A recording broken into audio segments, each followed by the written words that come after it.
Good evening, and welcome to the Tweaks County Board of Education meeting. Thank you to our in-person and online communities and stakeholders for joining us this evening. It is my pleasure to call the Tweaks County Board of Education meeting to order. Today is Tuesday, April 12th, 2022, and the time is now 6:09 p.m. May we stand for the Pledge of Allegiance, followed by a moment of silence.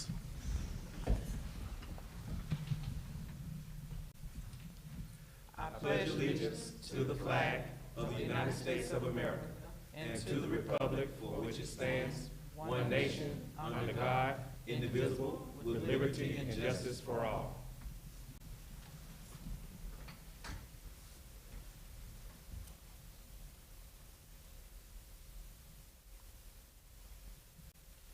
You may be seated.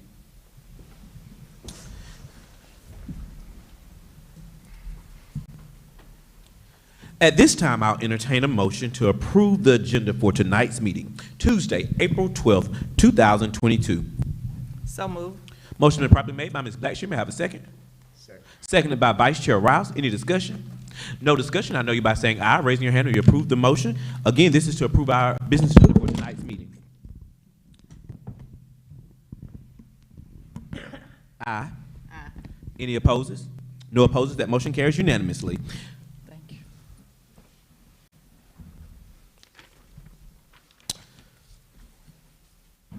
At this time, I'll ask for approval of minutes for our March 22nd, 2022 BOE regular session.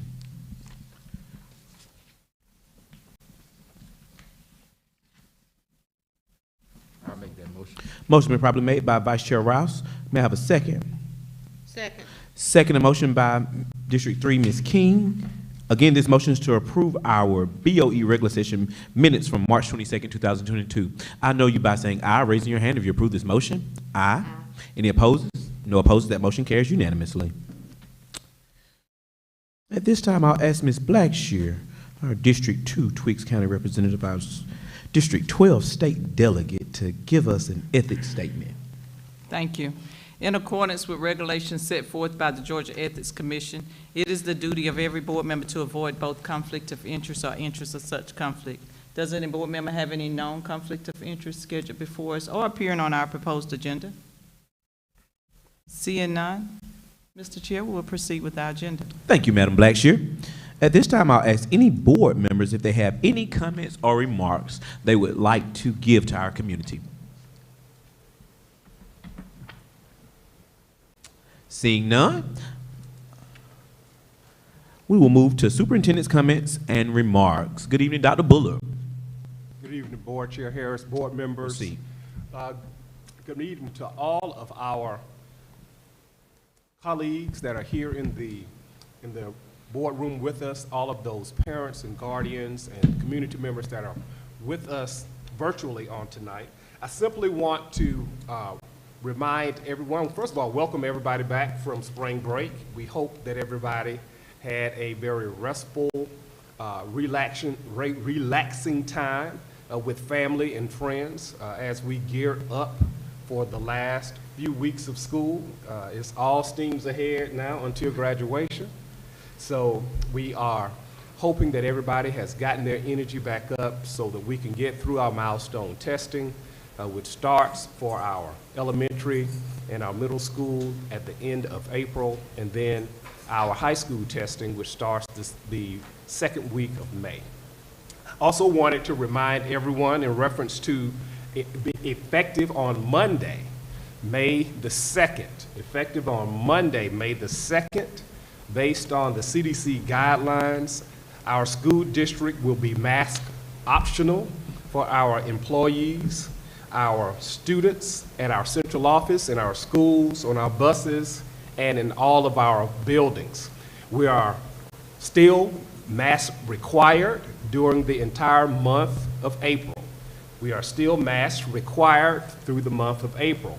And that's for the safety and security of all of our staff, as well as all of our students, to give those staff members and parents an opportunity for our students and employees who haven't gotten vaccinated, who desire to do so, to be vaccinated in the month of April.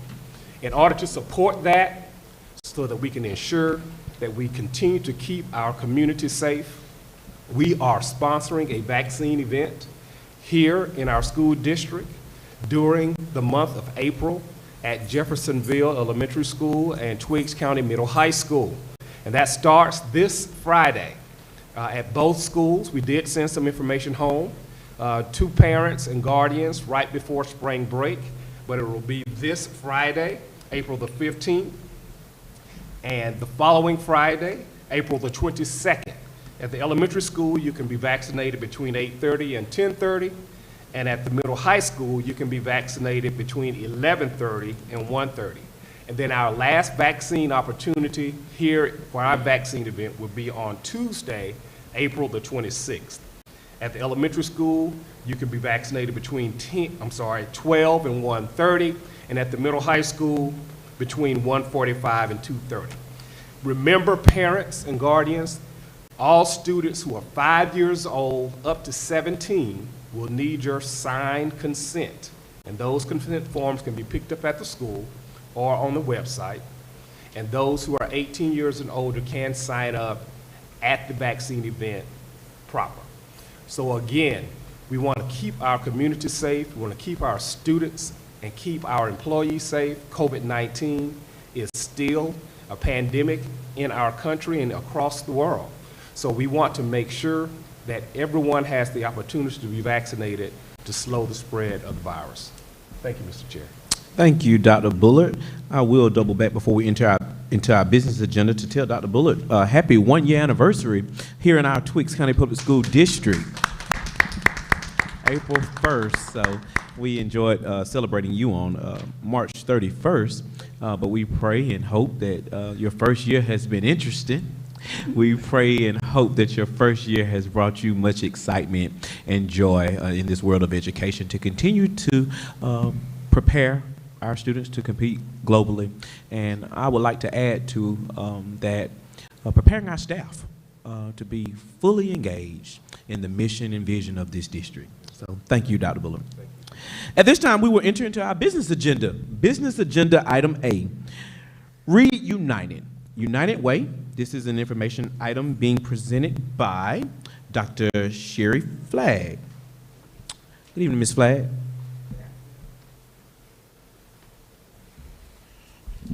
Good evening, Board Chairman Harris, the Proceed. board members, Superintendent Dr. Bullard. Thank you for allowing me. My name is Dr. Sherry Flagg, and I am the Read United Supervisor.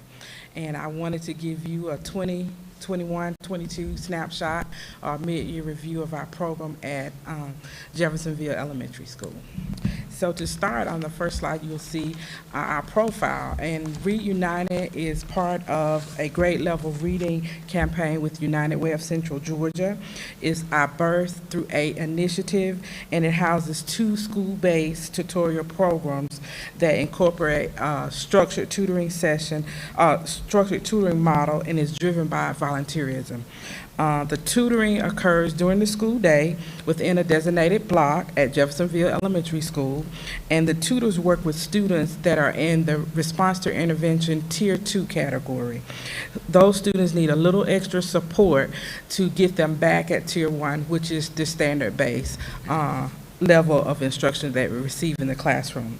The students work with the same volunteer throughout the academic term, and we use a structured 30-minute structured tutoring session, and that involves using reading A to Z level books as supported material for the instruction.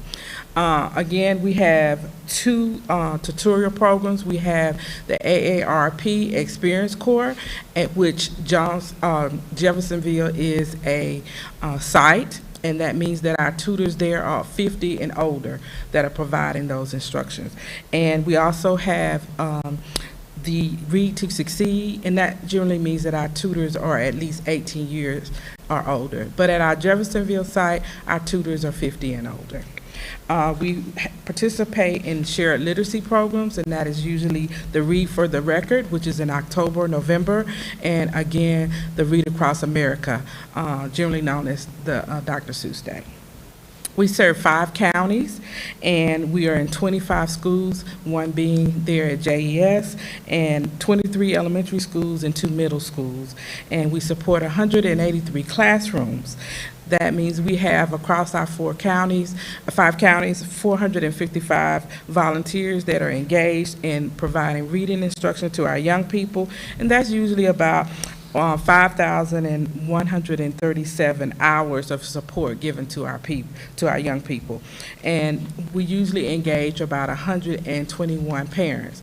If you can look, the footprint for the counties that we serve is 5 counties again, and that's under the United Way umbrella.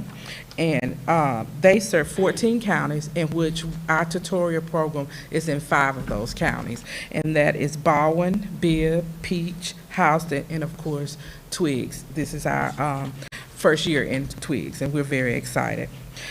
In Twiggs, we are at Jeffersonville Elementary. We identified 34 students at our initial when we did our initial testing, and out of those 34, we are serving 32. 2 of those students were moved into a additional reading program within the school system, within the school. To go over a little of that snapshot data for JES, if you look, the blue bar shows the beginning of the year. The students at Twiggs, they are tested through the Star Reader. And through that Star Reader, we use the Star Reader Unified Scale Score averages to get our baseline data. So in September, when the test was given, we took that scale score, and the results are in the blue. And then in January, they're given the test again, and that's the orange. And we looked at that data.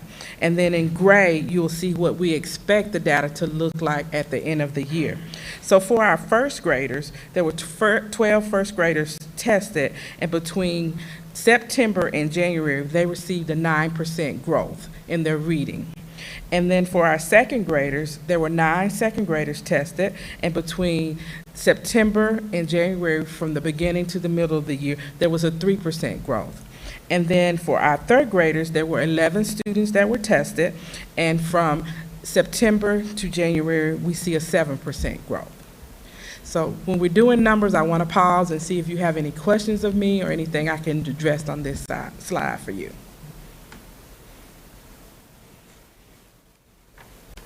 Okay, so our next slide talks about volunteer engagement and what our volunteers are doing at JES, because JES is the best. And so we know that we had 32 volunteers engaged in the activities for reading at JES, and 21 of those volunteers included the 11 that you see there that traditionally comes the 2 days a week in addition to it. And that shared literacy for Read for the Record and those kinds of things are included in that number. We gave 126 books to our young people at JES, our first, second, and third graders, and that was a combination of our leveled readers, which are our nonfiction books that they use on a regular basis, and our fiction books, which are our storybooks that we give them to take home to keep as part of their at-home library. So for our tutoring hours, if we were to invite our tutors in as paid personnel for Twiggs County, then we would pay them typically on the average of $24.44. And given the hours that they have contributed, which is 336 hours, that would equate to $8,211.84, which is free money that we're giving because they're not charging us. It's in-kind services that they're doing to serve our young people at JES. You will notice that in October, that was a peak month for us, and that is usually with our shared celebration for Read for the Record. And then in December, that was a lower number for us, but that is also a shorter amount of time that our young people are in school, because December tends to be the holidays and those kinds of things for breaks. April is our global national volunteer month, so we do want to do things to recognize our volunteers and to show them that we appreciate them. So tutoring in action happens at JES, and it happens in a large part due to our coordinator, Mrs. Angela Woodson, who is here in the audience with us as well, so we want to commend her for that, and of course the leadership of the principal, Ms. Jenkins, and her staff. Nothing happens without our volunteers. We operate because of our volunteers, and we're very appreciative of the time that they give to our boys and girls here in Twiggs. Thank you for our opportunity to share that snapshot, and I will take any of your questions. I just want to say thank you, Thank you. and your team for all you do. Thank you.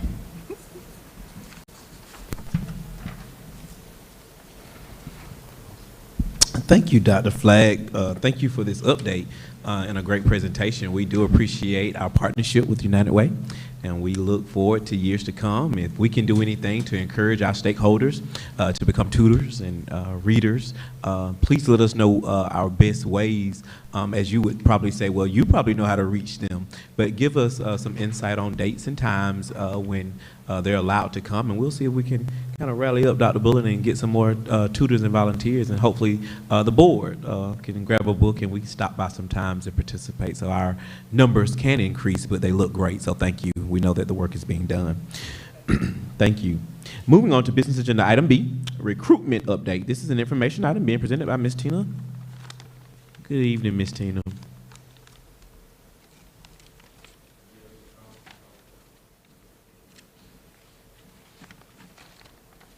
Ms. Tina, save your good talking. I can't hear you.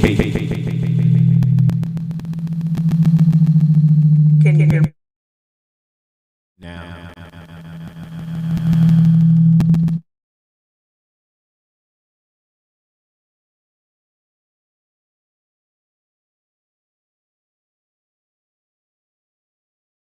To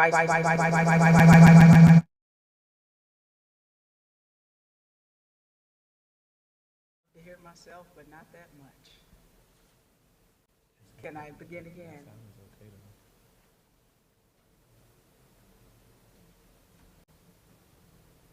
Are we clear? It's better, Ms. Timms.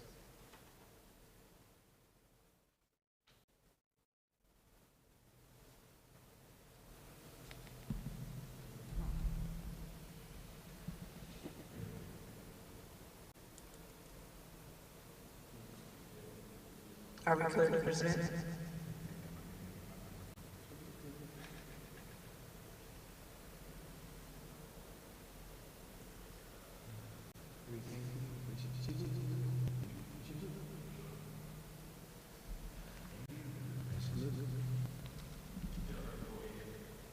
Yes. Ms. Timms, you can proceed. Thank you. Board Chair, Vice Chair. Am I clear to proceed? I'm getting an echo. Continue. Okay. Board members, to our community, Dr. Bullard, and to my student colleagues in the room as well, it is always my pleasure to update you on our HR department, and particularly tonight on our recruitment, retention, generating capital. Every good process starts with a great vision and mission, and in Twiggs County, we have a great vision and mission. Our vision of generating excellence, one team, one goal, and our mission to inspire, challenge, and prepare every student to compete globally. We also have a vision for our HR department, and that vision is to generate excellence by recruiting and retaining the right people to fulfill the mission and vision of Twiggs County Public Schools. I hope that you use the prefix re, which has many meanings, recruit, retain, reinforce, but tonight I want you to think of that prefix re as relationship. Because at the heart is relationships, and at the heart or human capital as it's called, is humanity and relationships. So this presentation isn't as much about numbers as it is about people and relationships. I hope that in the room you have already received gift bags that share with you some of our latest improvement tools, and you should be seeing a beautiful display somewhere in the room, I hope, the excellence that we're generating when we go out into the public on behalf of Twiggs County Schools. Let me take you into the presentation at this time. I have to begin, however, in spite of the presentation being about people, we have to begin with the historical data for the past 4 years in relationship to recruitment and retention. In 2015, the teacher shortage became the talk of academia.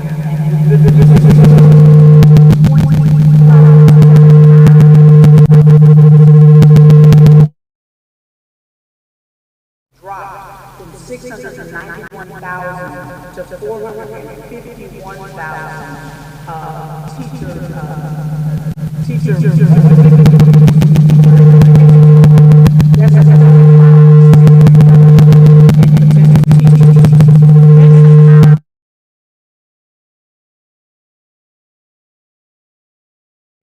Into the American classroom across the country.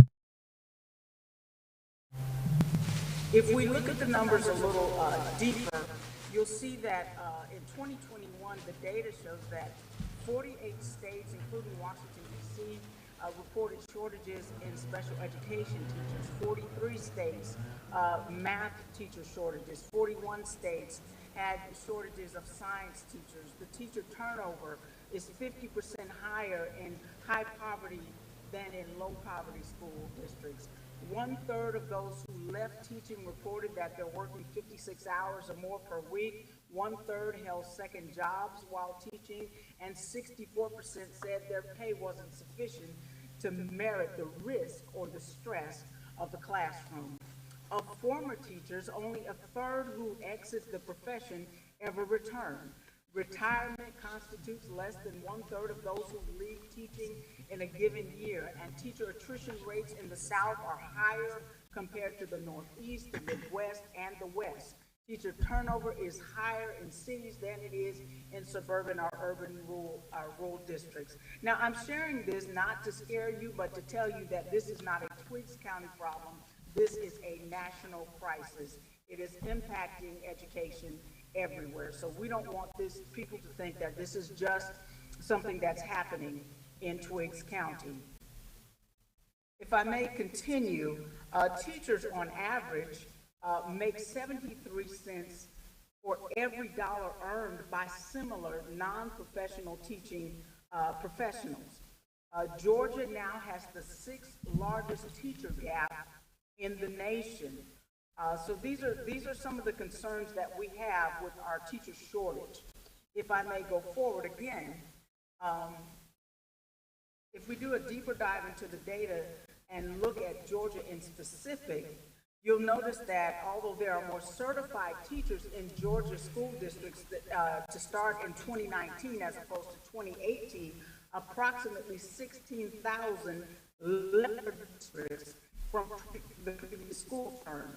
Over 10,000 of those teachers left school teaching altogether, while nearly 6,000 switched from one Georgia district to another. Teachers who exited the profession were more likely to either be at the end of their careers or brand new teachers. And 9% of the teachers who left the profession overall, compared to 12% who left majority Black or low-income districts at the end of the 2017-2018 school year. You'll also notice that 10,174 left the profession, 10,958 either moved to Georgia or joined the profession but that's only a net gain of 784 teachers statewide. That's of major concern. If we look further into teacher turnover, the data shows that teachers who transfer to districts within Georgia were more likely to move to a majority white wealthy district. If we move on and look at the teacher transfer rate, in 2019, 33% of teachers transferred to a low-income district, while the remaining 67% of teachers transferred to a wealthy district. This means new hires in a wealthy district are more likely to have classroom experience, while the majority of Black low-income districts hire new and experienced teachers each year. The teacher loss or teacher attrition, of course, affects our bottom line. It can cost a district 30% of the departing teacher's salary. The average cost of one teacher leaving our district is approximately $17,000, depending on the district type, as well as the teacher's experience level, and that does not include the district's expense to related to teacher separation, recruitment, hiring, or training.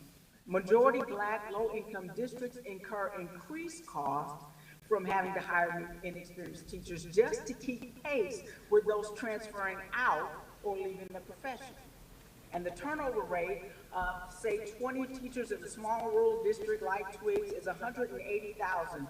But if we cut that in half, then we are able to fund 3 brand new teachers just by saving that amount of money. Moving forward, each year, we lose 200,000 teachers to the profession, with nearly 2 out of 3 leaving for reasons other than retirement. So in districts across the country, we have to have the conversation, what is the contributing factors of the teacher exodus? At the top of the list, you'll notice it's not money, but it's inadequate preparation. New teachers in particular, are 2.5 times more likely to leave after 1 year compared to well-prepared teachers. A lack of support for new teachers is another key indicator. New teachers without mentors and support leave at a rate twice as much as those who do have support. And now we know that our district is fueled by these new inexperienced teachers, but allow me to pause and say that new inexperienced teachers are not a bad thing. Most new teachers are millennials between the ages of 20 to 30, and they bring enthusiasm, tech readiness, competence, and a spirit of collaboration to the workplace. So we have to revisit how we onboard and engage them in our processes. So this is a good thing for us to bring in these new teachers who are excited, who are already prepared with technology, and who bring this energy to our classrooms. So that's a plus for us. One of the other reasons, or 2 other reasons, our working conditions are cited as key reasons for the teacher exodus. Teachers need the support of their principals and their administration and the opportunity to collaborate. We just talked about that. This includes leadership and growth opportunities because new teachers are aspiring leaders. This is a generation that wants to lead. They want to be at the top. They want to have a voice. And so we have to now make room for them in leadership positions in our district.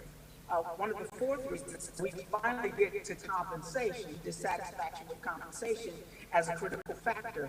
Beginning teachers earn 20% less than their counterparts in other fields. And that gap widens the further they go into their career to 30%. Another major concern that we're dealing with teacher exodus. The last 2 reasons are teachers want better career opportunities. We've talked about this a little bit as well. More than 1 in 4 teachers leave to pursue other career opportunities. And finally, personal reasons, rounds out the top 6 reasons why people exit the career of education. 1 in 3 teachers leave for such reasons as pregnancy, childcare, or extenuating circumstances. So what's the recommendation? What are the ways that we improve the teacher workforce? Well, here's some market recommendations, and here's our response to those market recommendations. The first thing is increase teacher salaries and benefits. Teachers want competitive pay, they want additional benefits, they want boosted salaries where we have master teachers or teacher leaders with endorsements and high skill levels that we're providing a stipend or an increase in pay to those teachers. Our response has been, as a district, to increase those salaries. We have increased our teacher and district salaries and are comparable now to the market rate and to other professions. We have also offered incentives as well as referral bonuses, and we know that we now have our master and mentor teacher bonuses. So we are on the right track with that. The second way to improve our teacher response to the workforce is focusing on hiring and development, where we support and mentor and train our newly hired teachers. We have, as a district, developed what we call the STOP Induction Program. STOP is the Supporting Our Teachers on Purpose New Teacher Induction Program. We have been very, very fortunate as a district. Not only do we have one of the top induction specialists in the state who is training and preparing our teachers for the classroom. We have a relationship with Middle Georgia RESA where we will have a simulated classroom starting next year. And our teachers are growing. Every new teacher has a mentor who is not only there with them in the classroom, supporting them, helping them with their lesson plans and curriculum planning, but they are also providing that important social, emotional support. So we are very proud of the work that's being done with our STOP program. There are a few pictures from the program, and the illustrious Dr. Gunter, who is leading our teacher induction program. We are so proud of the work that's happening with this program, and we certainly want to invite the board members to be a part of the celebration on May 20th, the closing out of this year's teacher induction year 1 training. Moving on to the third recommendation is to improve school climate. The market says that if we provide quality school leadership, school building conditions are better, schools are safer, class sizes are normalized or smaller, we have better teacher-to-teacher support, that we will see an improvement. We have improved all of those things. Our buildings are beautiful, our grounds are beautiful, our buildings are safer, we've increased our security, we have small class sizes, we have one-to-one technology, we have actually 2-to-1 technology. So we are moving in the right direction when it comes to improving our school climate. Improving resource allocations is another way to improve our teacher workforce, which is providing resources and, again, safe schools, reasonable class sizes, rigor in the classroom, tutoring, guidance counselors, school social workers and nurses. We have improved that across the board. We now have our graduation coaches back. We have tutoring opportunities that you've just heard about, our Reunited program. We have nurses at both schools. We have that social work support. So again, we're moving in the right direction, and we have a lot to be proud of in Twiggs County. Another thing that we can be proud of is this is the first year that we have a written recruitment document. We have a written plan, and we will be adding a retention plan this coming term. You may know in the past that we attended about 3 to 4 recruitment fairs per year. I'm not there because I'm in Valdosta preparing to attend our 16th recruitment fair for the year on tomorrow. That is a big move for us in Twiggs County. We have been literally all over the state this year recruiting teachers. These are some of the partners that you're seeing that we have amassed throughout the state. from Kelly to Proximity to Savannah State to Grand Canyon to Mercer to Troy to Georgia College, Troops for Teachers, Florida A&M. We have been across the state building relationships. We're back to that in relationships and relationship enhancement.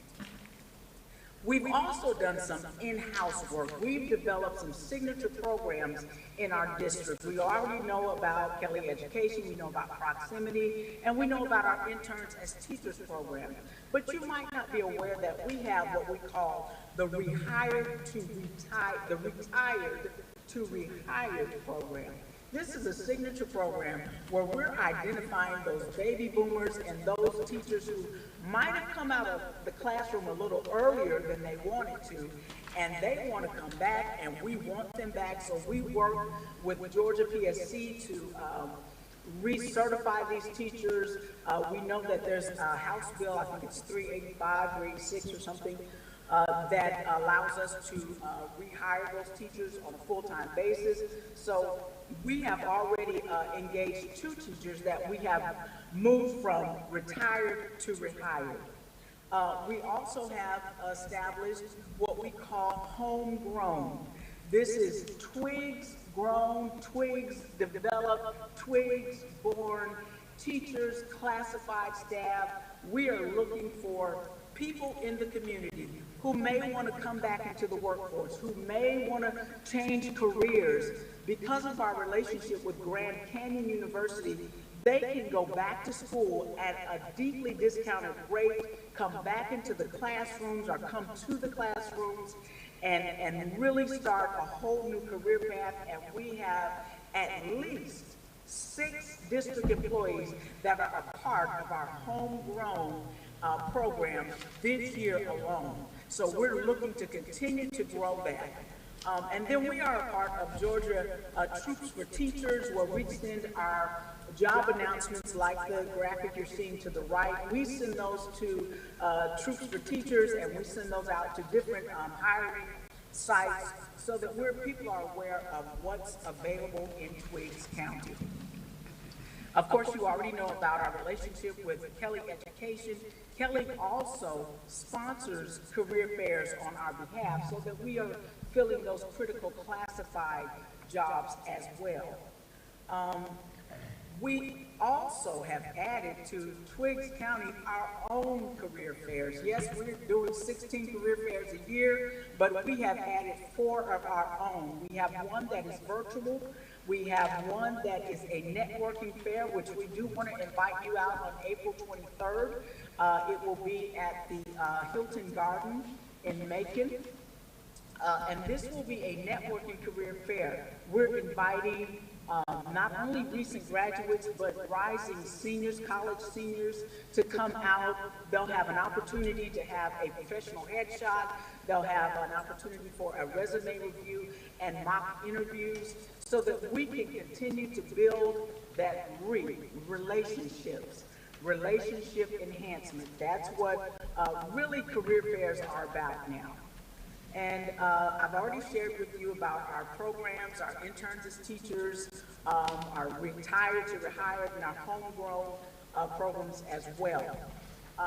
One of the things that Dr. Bullitt has brought to the district that has really been helpful is our classroom visits. This year we went to, I want to say, about 5 different classrooms on college campuses and talked to the students one-on-one. Dr. Bullitt led those and did a fantastic job. We got a lot of great reviews from those. And what it allows us to do is to share about our district in depth. Those one-on-one conversations. We can talk about our Millennial Gate Scholars. We can talk about our STOP program. We can talk about everything that's going on in Woodley County, and we can do it one-on-one with the students. And we get great response from that. So we do want to thank our superintendent for bringing that to us. And once those classroom visits are over, we text every student that comes to that presentation. You'll see the graphic on the right is a graphic that we text out to them. They have my information, they have Dr. Bullitt's information, and we keep in touch with them. The graphic on the left is what we send them on occasion showing them positions that are open and why they should come to Twiggs. So we're being really aggressive this year in recruiting and retaining our teachers. Finally, the results. We've touched 116 students. Now, you see a lot of zeros on this list, but remember we're talking about relationship enhancement. These 16 career fairs have allowed us to touch far more than 116 people. We are seeing a great return on our investment because people are now hearing about Twiggs County. We go into schools, and the first thing that we hear when we talk about our Interns as Teachers program is that I wish I had known. That's the thing that most students are saying, I wish I had known before I made a decision. So don't look at the zeros and be discouraged. Look at the number of touches, the number of people who now know about Twiggs County. When we go, we're talking to deans, we're talking to professors, and we're sharing with them about Twiggs County, and they're able to share information back with their students. So that's 116 touches, and you can multiply that by however many you like, because that's the kind of reach that we're now having. Let me close by telling you what excellence ahead looks like. Some of the things that we hope to really bring to Twiggs County is overall increasing our teachers' overall compensation through, say, housing offers, gas and relocation incentives. We can talk to apartment complexes and work on discounts and things like that. So we can make the relocation to Twiggs and to Middle Georgia a little bit easier. We can offer career advancement opportunities and compensation, responsibility, and recognition. Recognition goes a long way with the millennial. We're surveying teachers. Dr. Bullard has signed off on doing some groups and some focus groups throughout the years, so we know what our teachers want, what they're looking for, and how we can keep them in Twiggs County. We can incentivize them through professional development strategies and redesigning some of our school programs for greater collaboration, allowing our teachers to have more leadership and more ownership. We have opportunities for service scholarships and loan forgiveness programs, building training and hiring pipelines for new and veteran teachers and things along this line. This is what grows and our retention and our recruitment. The things you see in red are things we've already accomplished in our district.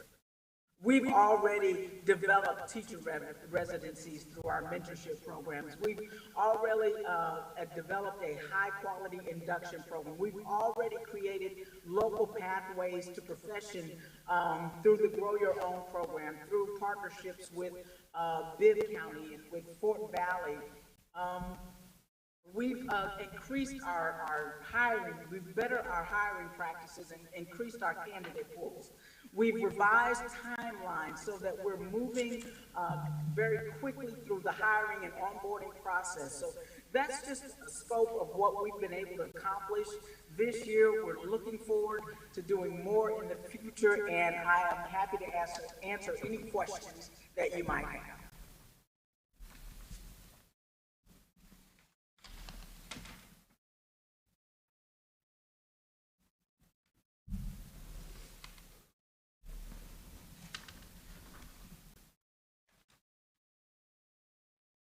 If there are no questions, I thank you for your time. Thank you, Ms. Timms, for a great presentation. Recruitment update, there's a lot more included than recruitment. Good numbers, always good to know the data. Thank you again, and thank you for the work that you're doing, Dr. Bullard, in that area with Ms. Timms to make sure that we have some greater opportunities to attract some new talent for teacher education in Twiggs. Thank you. Business agenda item C, school nutrition budget. This is an information item being presented by Ms. Stanley. Good evening, Ms. Stanley.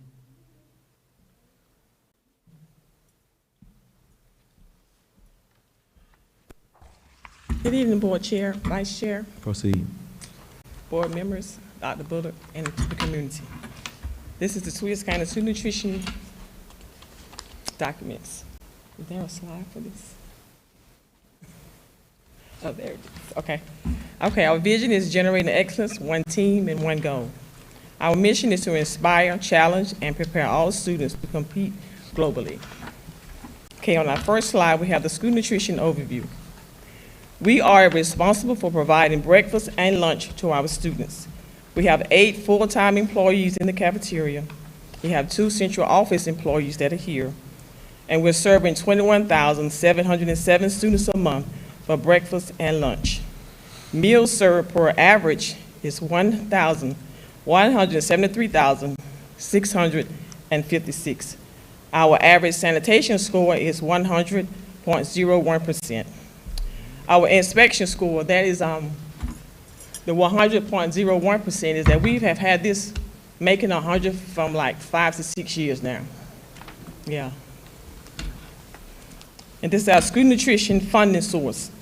Our federal funding is based on number of meals served. Other sources of income are adult income, warehouse funding from USDA or others.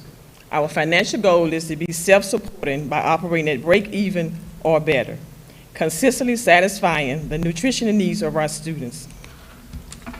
Okay, our next slide is school nutrition operating cost. Our salaries and benefits is 50%. Repairs and maintenance is 3%. USDA commodity hauling is 2%.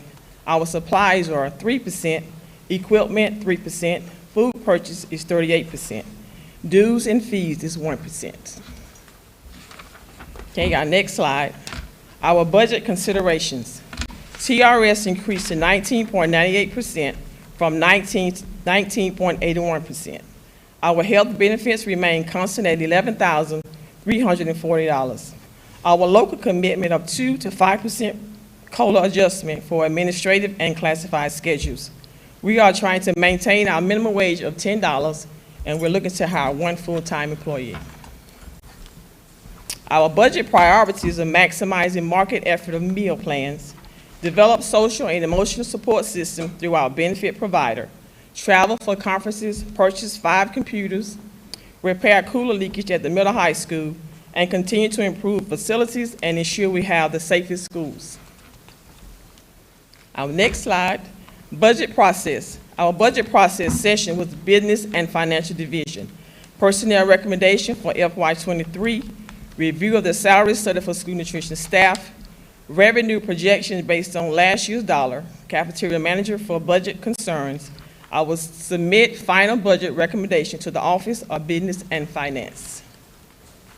Our next step will be submitting budget recommendation to the Business and Finance. Is there any questions?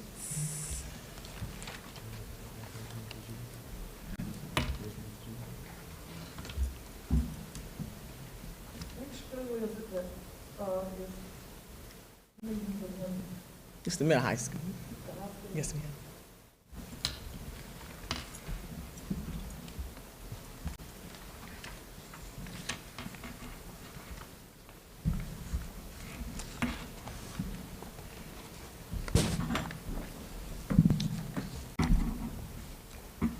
Any questions for Ms. Stanley? Seeing none, thank you, Ms. Stanley. Thank you.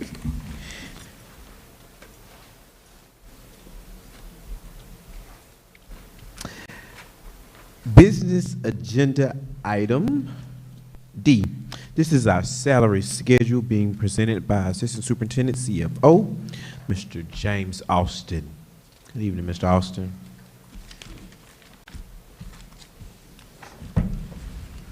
Good evening, Board Chair, Board members, Vice Chair, Superintendent Dr. Bullard, constituents in person and virtually.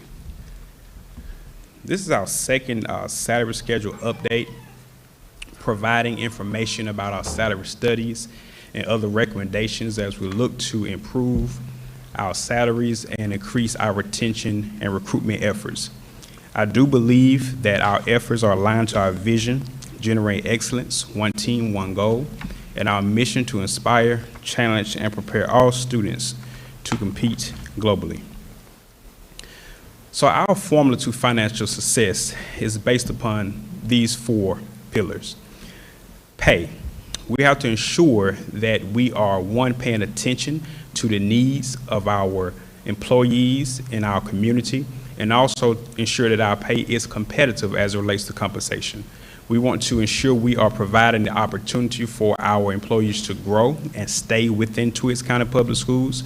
We do understand that there's a lot of ambition, as you've heard from our last recruitment update from our HR department, and we want to ensure we address that in our upcoming salary information.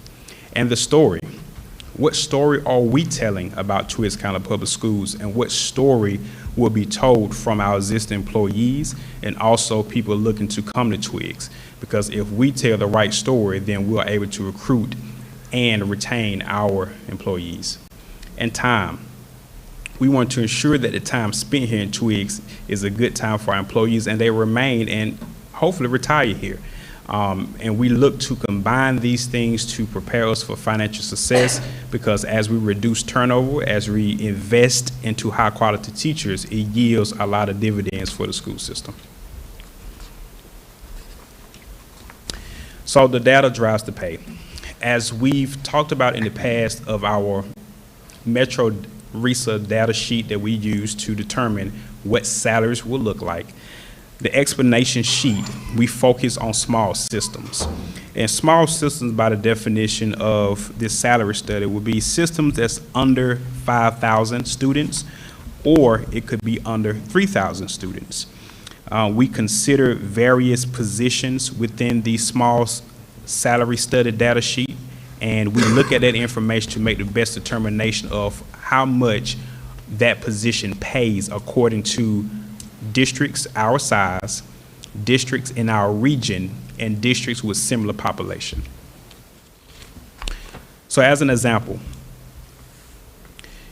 if you look at the, according to the data sheet, a central office position of an associate superintendent or division head, as it's called. This is a second level position, and it reports to the district superintendent. What you see before you on the far left column is all the small systems as it relates to them to being under 5,000 in enrollment. Each system then reports their highest pay, or what they will pay for that position. This does not mean that the person in that role is making that amount. It is only saying that we value this position as this is the highest or maximum that we're willing to pay for that role. It then generates a small system average. At the very bottom, this rectangular gold box highlights that small system average based upon all the districts who has participated in the salary study. From that point, I look at the days worked. The days worked, if you're looking at the 3 columns over from the column where it's highlighted of the small system average at the bottom, is 225 days. And I look at that to determine, to ensure that the days that we're paying in our system is closely related to the amount of days that the small system average calls for that role. As stated prior, this shows what this position is qualified for its degree type, also any supplements that the local district is paying. That is all considered inside of the salary study information. If we was to look at an example of what our range will look like, to the far right, you'll see an assistant superintendent with A1. So from the top range to 91, bottom out at 118,000.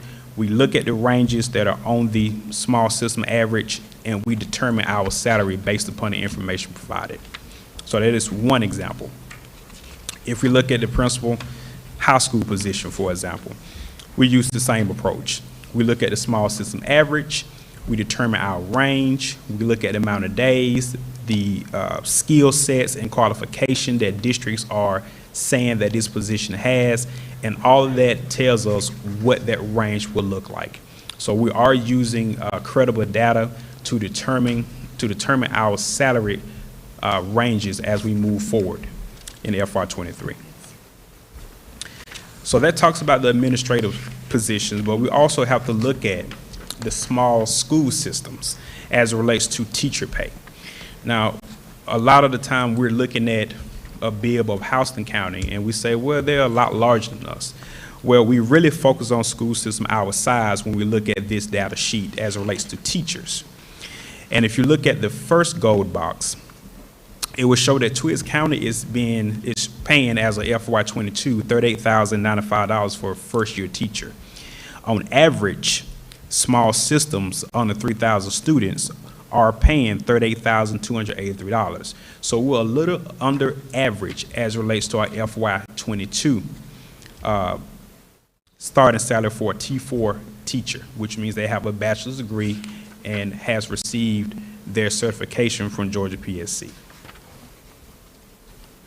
Another data set that we look at is we look at our RESA. So we actually look at the systems that most of our employees will pass by, because as we talked about in the last presentation, 65% of our employees commute into Twiggs County Public Schools. So they'll pass a Bibb, Monroe, they'll pass the Houston County.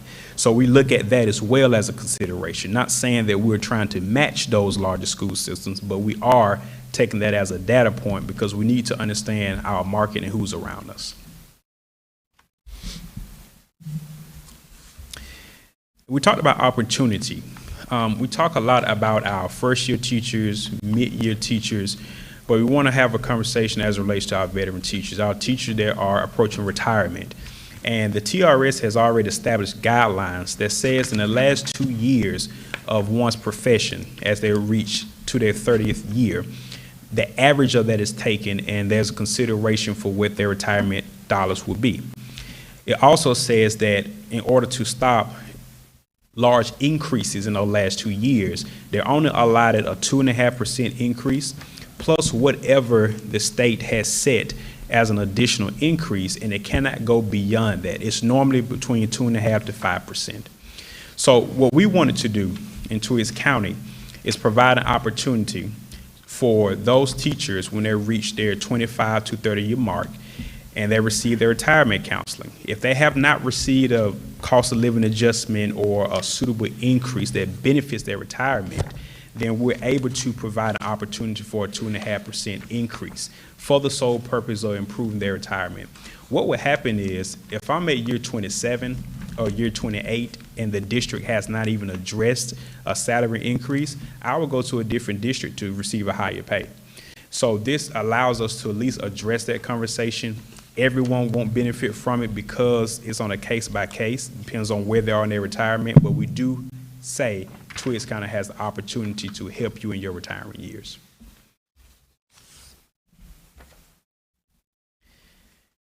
Above that, the chart that the BT4 through T7. In the past, we've looked at our supplements, local supplements, as being one figure, 1,000, 1,200, 1,500, 2,000, respectively. One of the things that we looked at this year is having a progressive local supplement, which means that for T4, coming in, they'll receive a local supplement of $1,554, and as years pass, they'll be able to receive up to $2,416. This keeps us from having to adjust as much as relates to the market. Prior to this, our local supplements were cut in half in 2009 to $500 for a T4 teacher, a first-year teacher, and we did not restore that until 2020.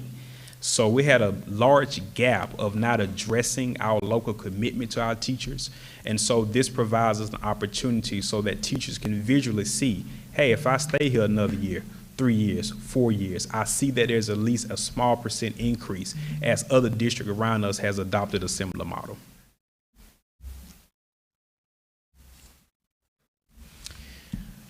As we look at our next slide, if you recall, our prior salary schedules had accommodations for classified staff who wanted to receive a master's or a bachelor's degree or an associate degree. It also had consideration for those who went for certifications. And we wanted to address that. We do not want to leave that out of our retention and recruitment plan, and also not leave out anyone for its opportunity for growth. So for an industry certification or an endorsement for a certified person, the rate would be based upon their daily rate and times 5%. For an associate degree, and these are non-certified personnel, 7 at a daily rate times 7%, bachelor's at 8%, master's 10, specialist 6 years, second master's 10%, and a doctoral degree at 12%. We wanted to address leadership opportunities as well. We have a growing fleet of about 14 to 15 drivers. So we're able to provide 2 lead driver opportunities to incentivize our bus drivers to take more ownership of the leadership process as we prepare for succession and capacity. We're building capacity in those areas at the rate of $750. Same with the lead custodians, that they have different staff at each school to be able to help our existing leadership manage their process, again, building for leadership capacity. And a PBIS coach. We want to ensure that we are training people to address behavior in our schools, on our buses, in our lunchroom the same, and so have an intentional focus on addressing this to help with disciplinary problems. Some of these opportunities will be federally funded, such as endorsements and the PBIS program, so we're not dependent on general to fund all of these advancements. We have considerations for a lead teacher. We will have more information as how we'll approach that as time go forward, because we do have, as we come to scheduling and things of that nature, we'll better understand how we'll address that need. As we look at extracurricular, our athletic field trips, we noticed in the prior presentation that our athletic field trips has not been addressed since 2009. And so we were way out of market. So the recommendation is for our bus driver to see their hourly rate. Their hourly rate means what they're currently being paid on a day trip. So if they drive for 3 hours on a day trip, then they'll receive 3 hours times their hourly rate. Athletic field trips overnight, you'll receive up to 8 hours. There's a cap. So if you stay overnight somewhere, there's your hourly rate plus per diem. Per diem means that the district reimburses you for your meals and pays for lodging. Athletic field trips out of state, up to 10 hours, bus driver hourly rate plus per diem. And our athletic field trips out of state, up to 12 hours, bus driver hourly rate plus per diem. You have heard the information as it relates to our salary studies, our opportunity in Twiggs County Public Schools, how we plan to assist in our recruitment and retention efforts as we prepare to present our final salary schedules to you all based on the cost projection in our last meeting and the information you see before you. Are there any questions or concerns that I can answer at this time?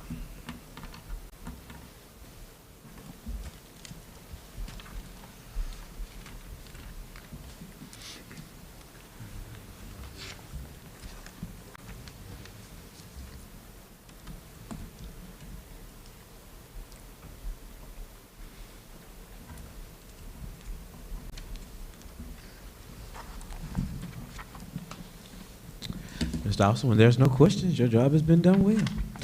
Thank you, Mr. Austin.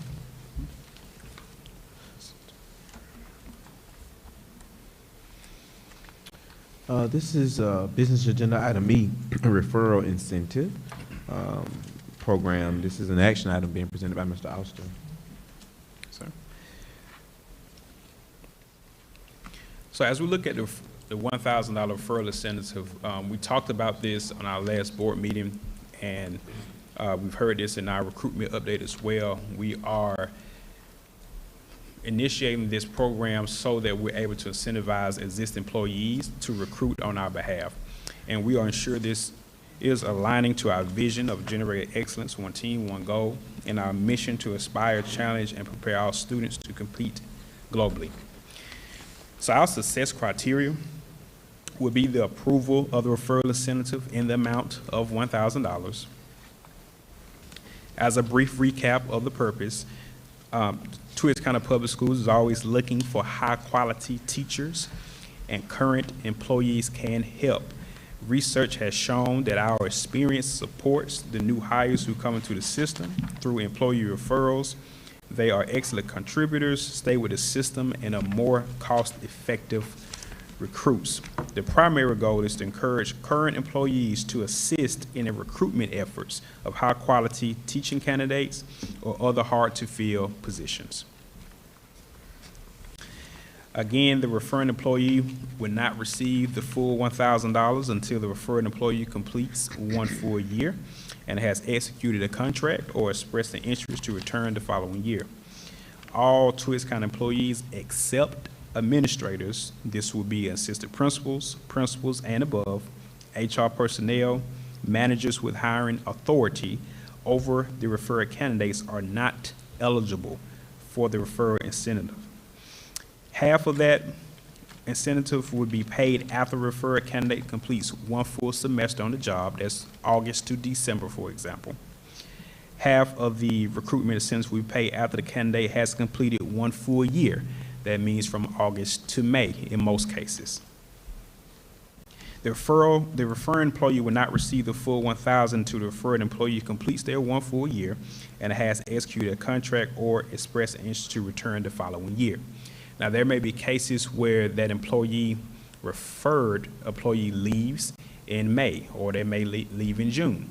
However, we have conversations about those on a case-by-case basis, whether that employee still receive their $500. But as long as they have satisfied the execution of a contract or express interest, we will consider that employee still receiving that $500. And to be eligible for recruitment incentive, an employee must submit a referral to HR with a candidate referral form and a resume or employment application. And it has been placed on that form to show who they were referred by. Are there any questions or concerns?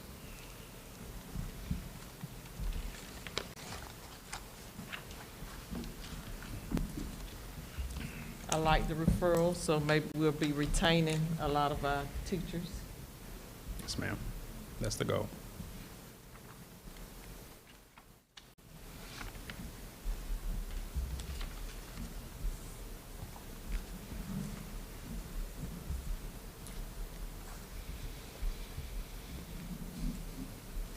All right, any more questions from Mr. Austin?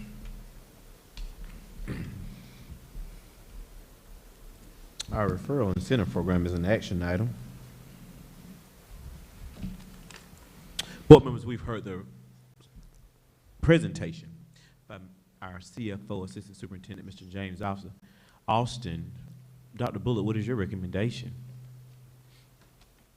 Mr. Chair and board members, I recommend that the board approve the referral incentive program as presented by Mr. Austin.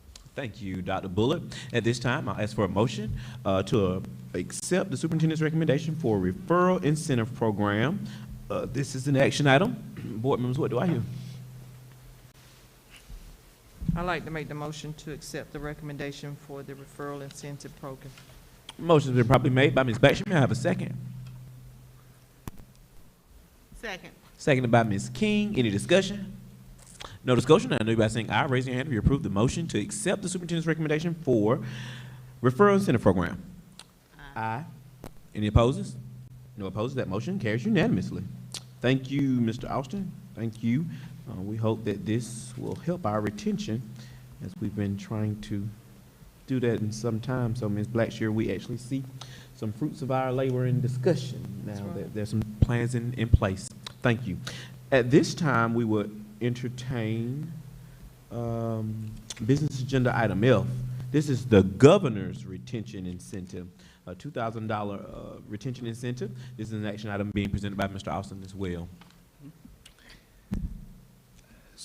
Governor Kemp has had a surplus in his budget mid-year and has decided that he wanted to incentivize educators to stay in the field by providing a one-time incentive of $2,000. And I am sure this aligns with our vision of generate excellence, one team, one goal. And it has definitely inspired me and challenged me, and I hope to prepare our students to compete globally. As we look at some of the frequently asked questions, we had something similar to this that he did. It was $1,000. But there was a lot of discussion about this item. At one point in time, he only had teachers and the certificated employees receiving $2,000 and some of our non-certified receiving $1,000. But he later changed his mind and identified more money and decided to give everyone that was on our CPI report the $2,000.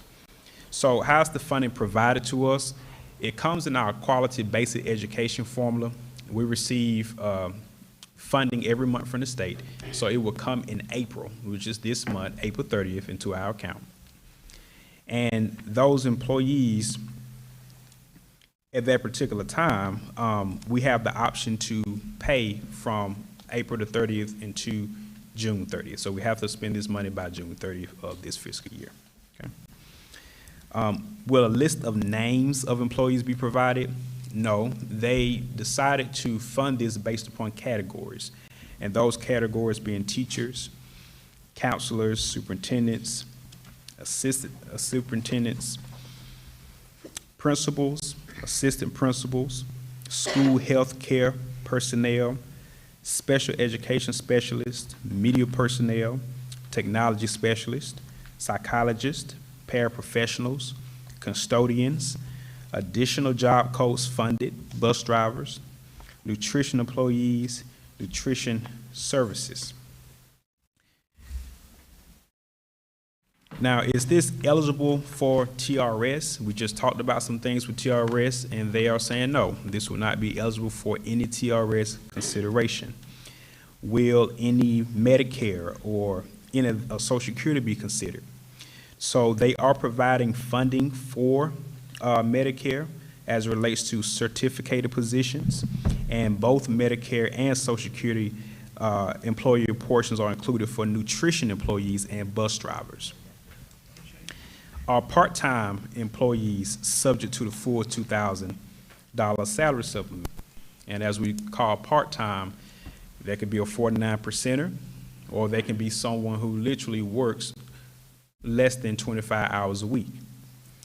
And both of those are considered for the full amount, not $1,000 or $980. Our contracted employees would be, for example, someone that comes in to do a specific job for a certain period of time and they leave. Those individuals are not considered because they're not on our CPI report. And CPI meaning our Certified Classified Personnel Information Report. Pre-K. Are pre-K teachers eligible? Yes and no. The state would not fund us dollars for pre-K teachers. However, their program, right from the start, is providing funding to support a $2,000 one-time supplement for our pre-K teachers. Question of, can we take the total dollar amount provided in the budget and allocate it among all staff, resulting in less than the $2,000 supplement? No, the governor has been very clear that we shall provide everyone $2,000, nothing more, nothing less. So our salary supplements for employees not covered. As I called those employee categories, if a position wasn't called and someone's thinking, hey, what about me? And there's opportunities if you're a full-time employee or part-time employee. We do have the ability to use ESSER funds, which is our CARES dollars, to offset any differences that the state does not provide. And the question of, is this allowable with other funding sources? The answer is yes. We can provide salary supplements by the use of local funds or our ESSER funds. Lastly, how much did we receive? How much will we be receiving? The QB funded allotment is $164,349. This is based on roughly 121 employees on our report. But our total cost, based upon how many people on our payroll, would be $260,513. And we will seek the remainder of that from our CARES fund of $96,164. Now, two things we are doing: we're ensuring that everyone receives the full $2,000, not $1,922.43. You receive your full $2,000. Second thing, that we are taking on the cost of the FICA, so that can happen. And we're ensuring that our CARES dollars are in place, so we do not have to use our general funds to support this initiative. We do have to have approval of this item, even though the governor has provided the dollars, because it will be a payroll transaction, and we need approval to show that we had the legal right to do so from an accounting standpoint. Are there any questions, concerns about the incentive from the governor?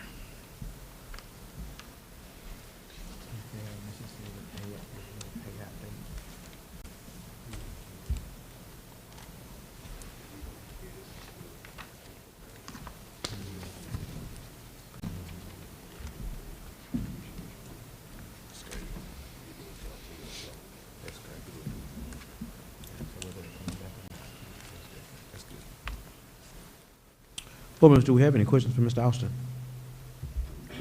Seeing none, Superintendent Dr. Bullard, what's your recommendation?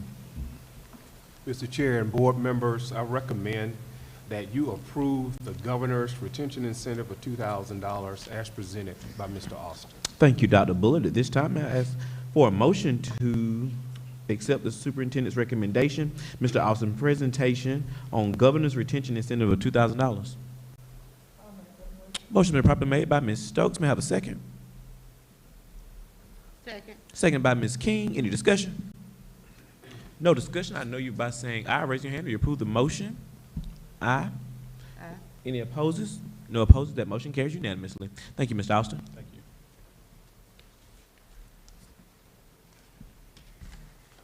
you. At this time, we will look at business agenda item G, fully engaged consulting support. This is an action item being presented by Assistant Superintendent, Dr. Griffin Stewart. Good evening, Dr. Stewart. Good. Proceed.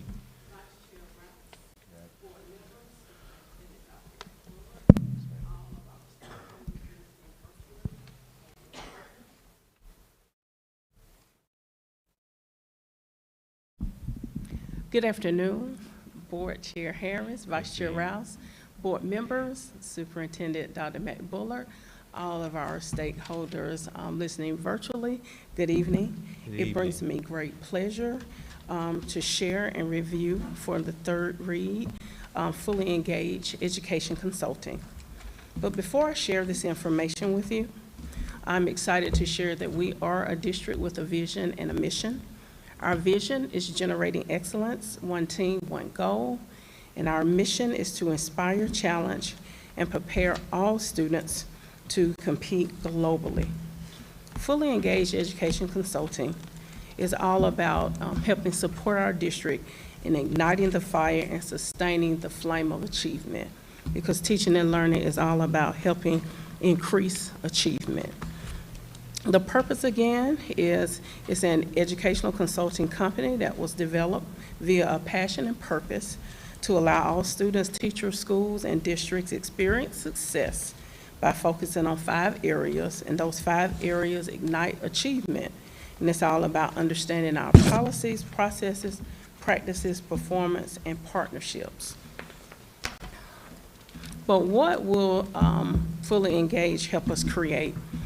The Fully Engaged will help us create building teacher leaders.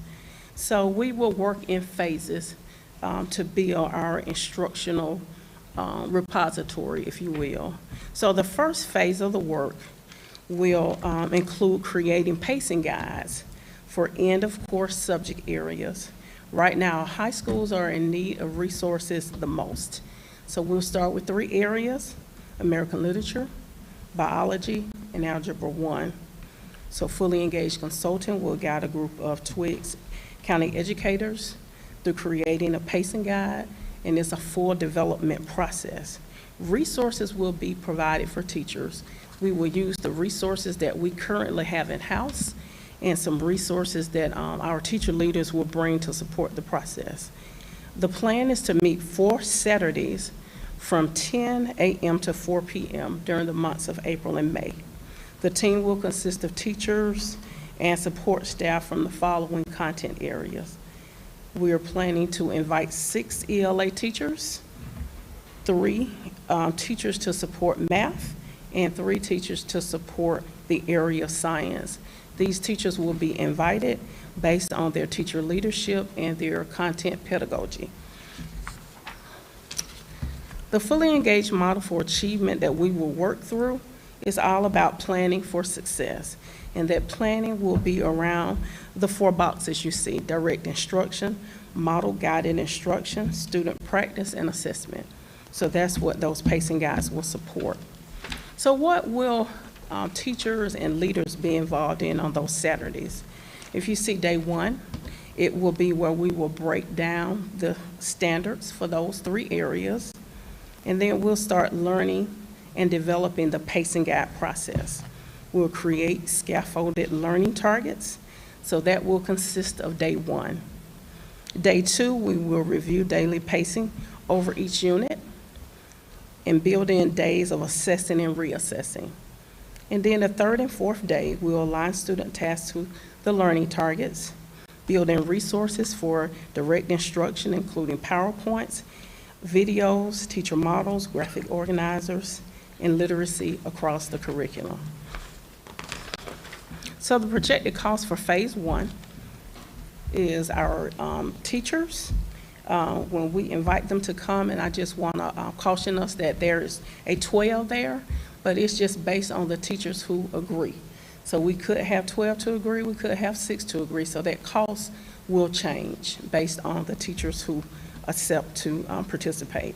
But those 12 teachers would be at $25 an hour, which will give them $600 by the end of our creating pacing guide sessions, which will total $7,200.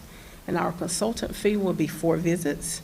And those visits in April will be $3,500, and in May will be $3,500, which will total $7,000, which will give us a total with the consultant support and our teachers and leaders at $14,200.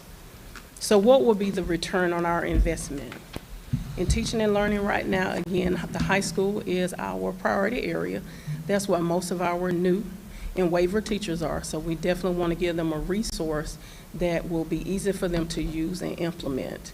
And it will also support our teacher retention efforts as well.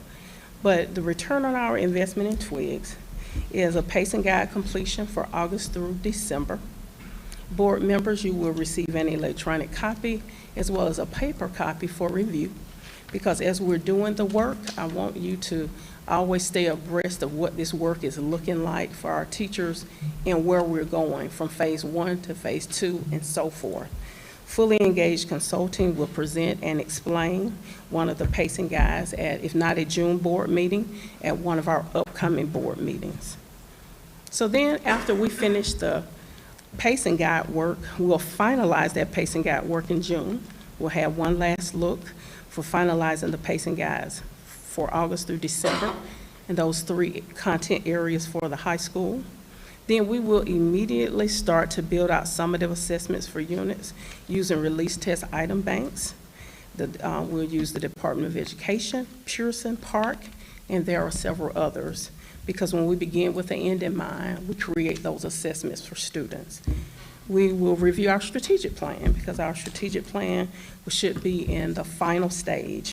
So we'll get a chance to work with our schools and leaders and look at the plan to make sure that what we're doing with Fully Engaged is aligned to our strategic plan. Tier teachers at the elementary, middle, and the high school.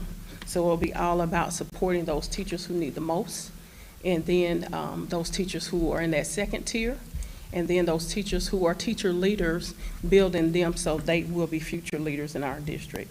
Engage in instructional observations. We started this work this year on focusing on the Georgia Department of Education instructional framework. So we'll continue to develop the opening work session and the closing. So the work continued. We'll focus on rigorous instruction and high-yield strategies. And it's all about leadership development. So we want to help our leaders monitor teacher practices and then also support them in leadership development. Our instructional coaches will be a part of this resource and guide for teachers. And then we will complete the second half of creating those guides for the rest of the year with including enrichment and remediation opportunities as we prepare for the Georgia Milestones testing and the end of course tests. So with phase 2, phase 1 and phase 2, the projected cost, as we know in April and May, those are 2 areas right there that we would start first. And then from June, there will be 1 visit, July 2 visits at $3,500. August, September, and October will be 3 visits at $5,250. November would be 2 visits. And then December would be $1,750. So from the time we start the work until December, we will have an opportunity to have 19 visits to work on not just the work that's in this plan, but we'll start moving forward with additional work. The budget for the year would be not to exceed $45,000. So you can see by Christmas, we will be at $33,250, which will leave us $11,250 for the remainder of the year. And so a question was asked at a prior board meeting was, can we dismantle the work or separate from the consultant if it's not working? And so that is an option that we will place in the contract. As we're moving, you will get a chance to see the milestones along the way of the work that we're doing. So you'll know, I'll know, the superintendent will know, because it will be an ongoing review of what's going on with our teachers, what's going on with our leaders and our students. So are there any questions? I have a question for you. Okay, this is almost, you say, the middle of April, but you said with phase 1, you're gonna start in April and May. Correct. So realistically, what are we looking at as far as the month, and then for the first 2 for phase 1, and then for phase 2? Well, for phase 1, it would be the work on the pacing guides. So phase 1 would be April and May. And so that would be $7,000 for the consultant. No, that's not my question. Okay. My question is, this is April the 12th. So this is the middle of April. Correct. But you were projecting that we will start, if it's approved today, then we can't say it's gonna be April and May, because it's the middle of April. So Well- what I'm asking you is, Well, let me tell you, the consultant, we've been in contact. So if it's approved this evening, then once I walk out of here, when you all go to executive session, we'll go ahead and map out what our days will be.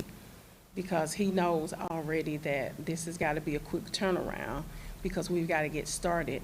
So we've been conferring with each other, so he know it could be a go today after you all go to executive session to start planning, or it could not be a go.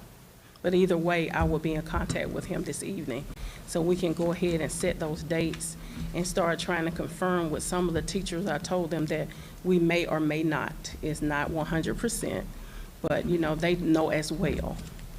So we still can get the work in, because a lot of the teachers who will be invited, we have a central location. We plan to meet at Mercer University in their library and go ahead and get started, because some of those teacher leaders, they know about the resources. It's just doing the process together and building that process together as a team. And then after we build that process, again, we can start leading that ourselves. So that's the plan of action once I know what the answer is this evening. And then if anything changes, Ms. King, I'll communicate that with Dr. Bullard. And then you will know if the dates are 1 day in April, 3 dates in May, or 1 day in April, 1 day in May or June. But, I'll share some dates with him. This is what we have. But it will still take place on a Saturday, because a Saturday is just easier for all of us, because we don't have anyone asking us any questions during the day, and our minds are free on a Saturday, and we'll have that chunk of time to really work without interruptions. and will the other visits that you have here, would they be Saturdays also? Yes, for the pacing guides, they will be exclusively on Saturday. And the reason we talked about Saturdays, because it's really hard during the day, because teachers and leaders are tired at the end of the day. And so sometimes leaders and teachers would rather sacrifice that time where they can think, because there are no interruptions during that time. that we have that uninterrupted time to just work on that task instead of trying to answer a parent question, because I am in the same boat with them. If I get a parent call, I'm answering that. If I have to go over to a school, then I'm going there. So sometimes my focus is not on what we should be focusing on. It's multitasking. So those Saturdays will give us the opportunity to stay focused on the work of building those pacing guides.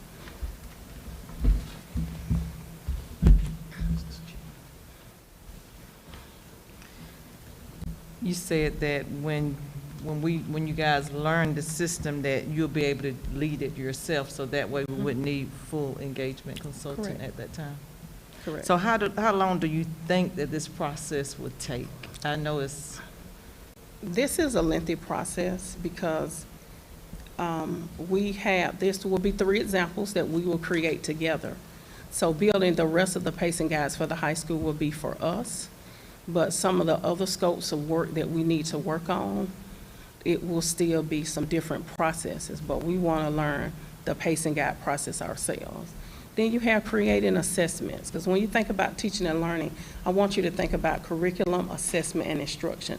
Those are the 3 pillars that build teaching and learning.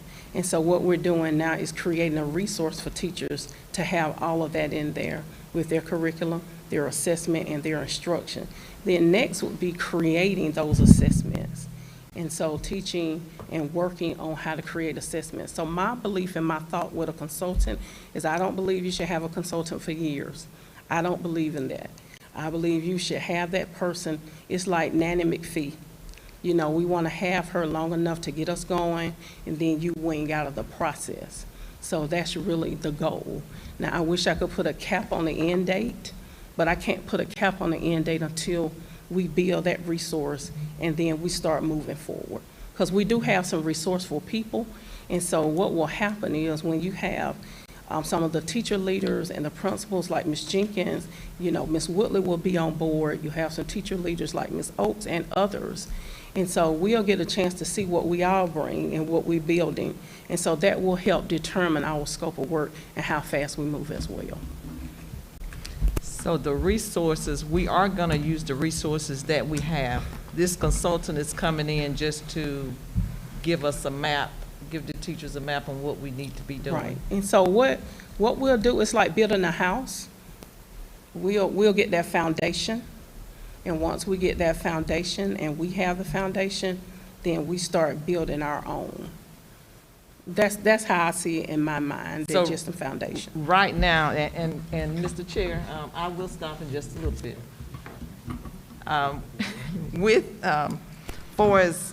Do you think that we're gonna have to buy other resources? No. Okay. Okay, good question. Excellent question, Vice Chair Rouse. We will not be buying any of the resources. What will happen is we'll bring the resources that we already have to the table. And so if that's iReady could be a part of that planning. Then we have our Educational Epiphany resource, and then we have other resources as well. But we want to package it where it's just a one-stop shop for teachers. With ease. That's what we're really trying to do is, you know, make that process very easy. Because when I'm going to the high school, that's the area I worry about the most, because they don't have things that they can easily assess. And so if they have something that's easily accessible and they can touch it right then it's easier to retain the people when you hire them. And so the elementary school now, once we move down to the elementary school, the planning will be a little easier because we do have a lot of veteran teachers and a lot of teachers with pedagogical content knowledge. But right now in the high school, we have new and waiver teachers. And while they're coming in learning, they're learning a lot at a fast pace. And so they need something that's just very easy for them to use and implement with ease. And that really helps us with our retention efforts too for our new teachers. And then, you know, our remaining teachers, our sustaining teachers will benefit as well, because what ends up happening is people just start sharing all kind of resources too. Yeah, so we will not be buying like a product from anyone. Okay. It's like this, we will use the resources that we have to build what we have. Okay. Like iReady, or like if we do iReady reading, that's something different that won't have anything to do with the consultant, but we won't be buying any books or anything, or a program from, Yes. we will not be buying a program. That's not a part of this.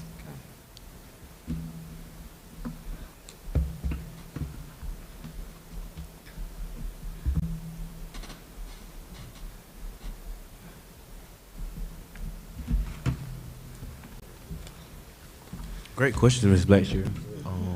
Great questions. I yield my time to you. I don't have any questions. Yes, you do. I know you do. I don't.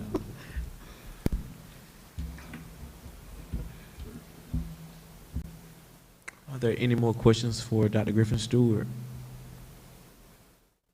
All right. Thank you, Dr. Griffin Stewart, for a great presentation as you answered some further questions beyond our first hearing of this opportunity. This is business agenda item G, fully engaged consulting support. This is an action item that was well presented by Dr. Griffin Stewart. This time, we've heard the presentation in our third hearing. Tonight, we'll ask our superintendent, Dr. Matt Bullard, what is his recommendation? Well, thank you, Mr. Board Chair. I want to Proceed. also say to the board members, these were excellent questions tonight. As you all have asked us questions over the last 3 presentations, it really has also helped us to think deeply and make sure that we are executing and implementing very wisely. Our district has lots of resources, and we want to make sure that we can package all of the things that we've already invested in a immediate touch use for our teachers. We have a lot of new teachers who are in their induction years, 0 to 3 experience, and we have some dynamic veteran teachers. But when they have to teach the lesson, find the research, find the assessment for the kids, find and build a new lesson plan, they have to do all of those multiple activities. It's stressful.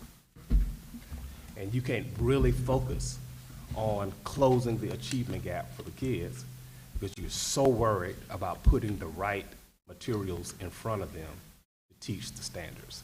This will remove that stress because they'll have a guide, a pacing guide, a curriculum guide with rich, deep, touchable resources that they'll know day to day, standard to standard, what I'm going to teach, what assessments I'm going to use, what resources I have available. It's at their fingertips. And we want to build that especially for the courses that our high schoolers have to take a milestone test in. Because the state says they must master those standards, and they will get a state assessment to see if they did. So that's where we want to begin building these pacing guides. I want to thank you for pushing us to continue to think, helping us to find resources that have been, in the shelves. They're sitting, not fully used. We're pulling those things out, putting together in a usable fashion for our veteran teachers and our new teachers.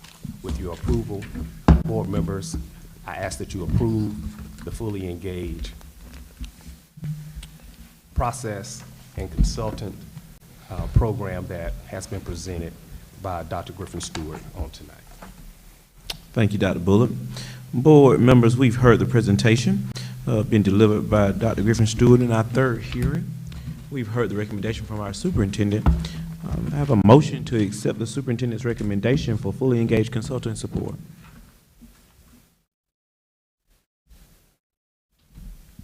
Mr. Chair,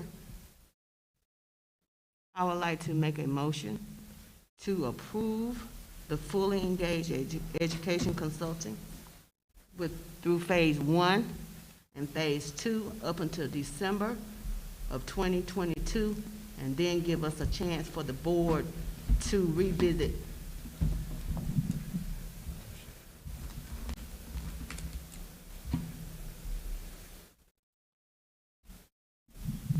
The motion has been made by Ms. King. May I have a second?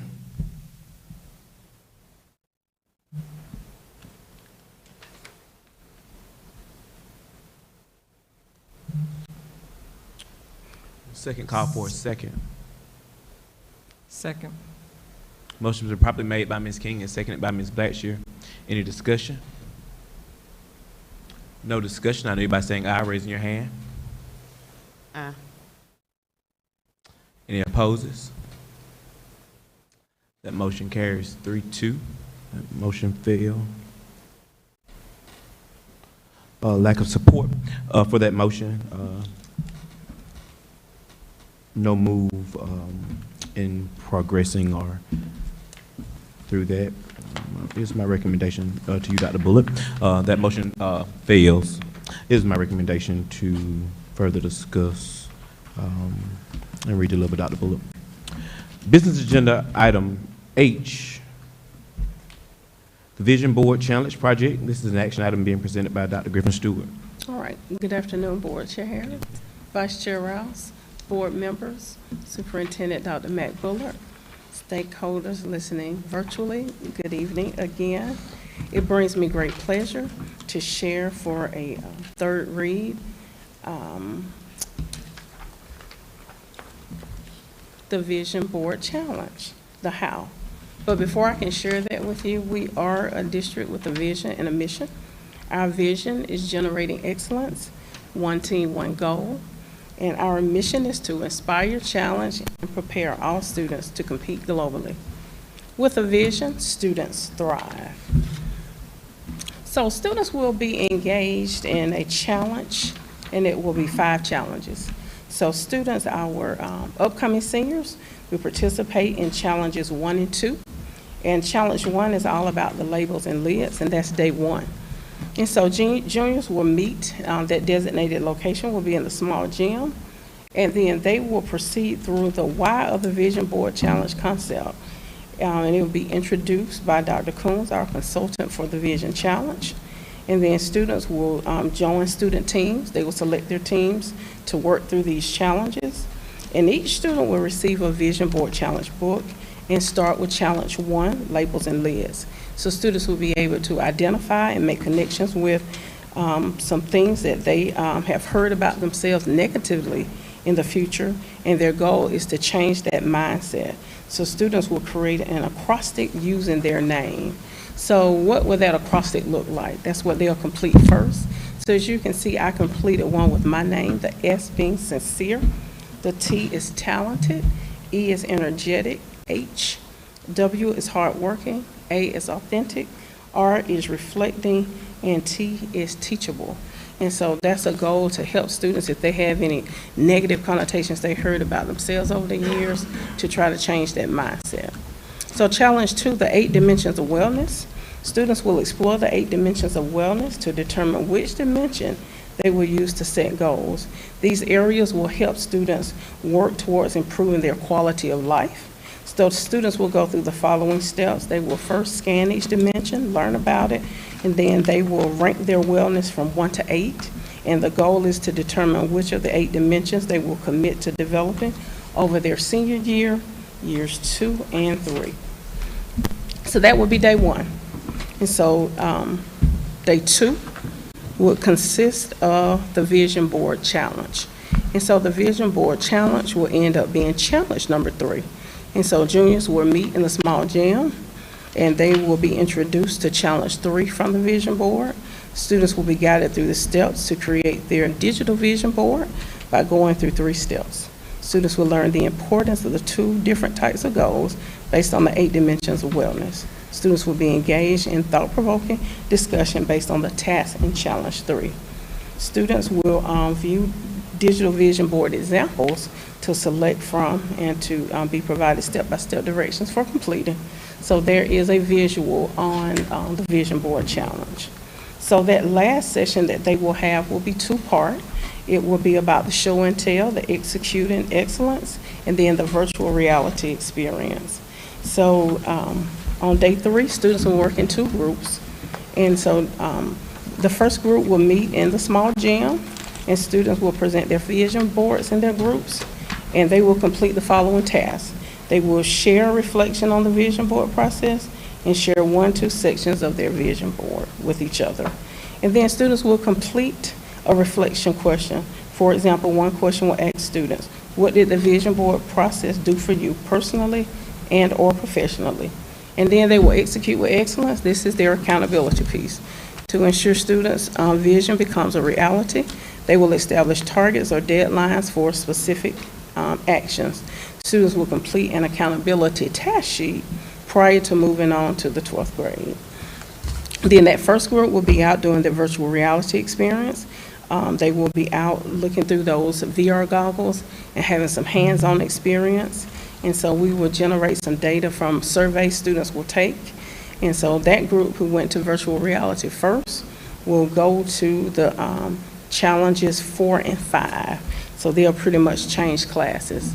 So what will be our evidence and artifacts for the challenges? Students completing their challenges in their vision board challenge book. They will share it in their groups on the labels and lids. And then the project managers will collect books at the end of each section and then do a double check to make sure that students completed their tasks. On day 2, students will be monitored as they create their vision boards. We will discuss the expectations that a board must be created for all rising seniors. It's all about student accountability. Students will be given an additional week to complete challenge 3, creating your own board using selecting 3 to 4 dimensions of wellness. And then of course challenges 4 and 5. Students will actually share and show their vision boards and execute it with excellence, explain their accountability form, and then they will complete a virtual reality survey. So monitoring the accountability plan.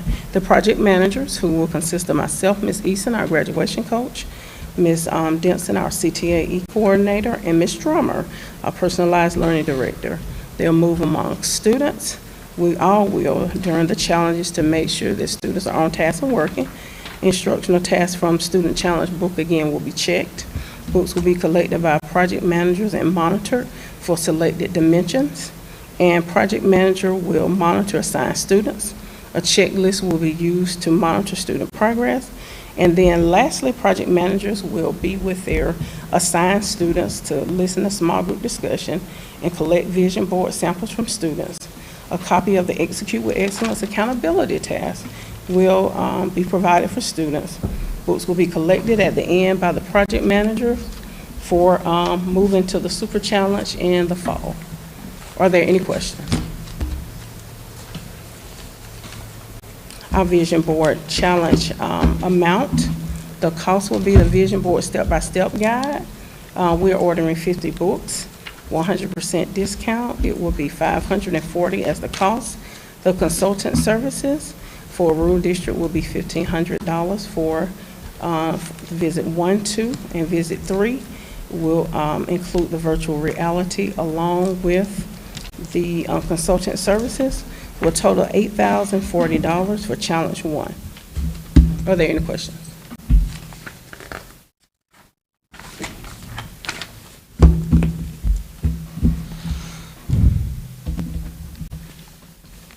Thank you, Dr. Griffin Stewart.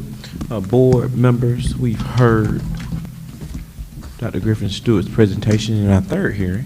Thank you. Dr. Bullard, what is your recommendation? Mr. Chair and board members, I recommend that you approve the Vision Board Challenge Project as presented by Dr. Griffin Stewart. Thank you, Dr. Bullard. Board members, we've heard the presentation and we've heard the recommendations. What do I hear?